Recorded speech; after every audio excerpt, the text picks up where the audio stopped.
তাওহিদ হৃদয় মা পাগল মানুষ, একটু সময় পেলেই চলে যান মায়ের কাছে, তাকে নিয়ে সময় কাটান।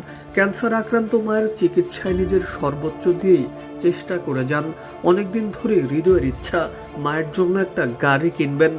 অস্ট্রেলিয়ার বিপক্ষে ওয়ানডে সিরিজে মোস্ট ভ্যালুয়েবল ক্রিকেটার হয়ে হৃদয় জিতেছেন ৩৫ লাখ টাকার গাড়ি। গাড়ির সাথে থামস আপ দিয়ে একটা ছবি তুলে সামাজিক যোগাযোগ মাধ্যমে তাতে ক্যাপশন জুড়ে দিয়েছিলেন, মা তোমার জন্য একটা গাড়ি কেনার নিয়ত করেছিলাম, আর কয়েকদিনের মধ্যেই তা পেয়ে গেলাম।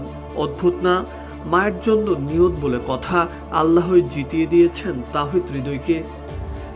চট্টগ্রামের টি-20 সিরিজ শেষে ঢাকায় এসে হৃদয় বুঝে পেয়েছেন সেই গাড়ি। বুধবার 2টা 20 মিনিটের ফ্লাইটে হৃদয় ধরবেন জিম্বাবুয়ের বিমান। একাডেমি ভবনের সামনে অপেক্ষায় বিসিবির কোস্টার।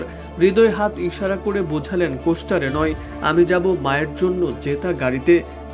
এরপরে গাড়ি চলে যাবে বগুড়ায়। চীনের শোরুমে গিয়ে হৃদয় যখন গাড়িটা বুঝে পেলেন তখন বলেছিলেন, বাবা মাকে কিছু দেওয়াটা ভাগ্যের ব্যাপার। অনেকেই চাইলেও কিছু দিতে পারে না বা দেওয়ার মতো অবস্থায় থাকে না। আমি একটা গাড়ি দিতে পারছি, আল্লাহর কাছে শুকরিয়া। আমার আগে থেকে একটা ইচ্ছা ছিল মাকে গাড়ি কিনে দিব। আলহামদুলিল্লাহ আমি একটা গাড়ি পেয়েছি। মা ব্যাপারটা জানে, এটা এখন বাসায় দিয়ে আসবো। ওয়ানডের পর টি-20তেও ব্যাট হাতে সময়টা ভালো যাচ্ছে তাওহিদ হৃদয়ের।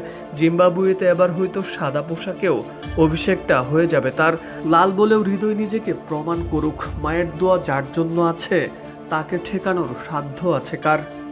Mokaddes Hossain, daily cricket.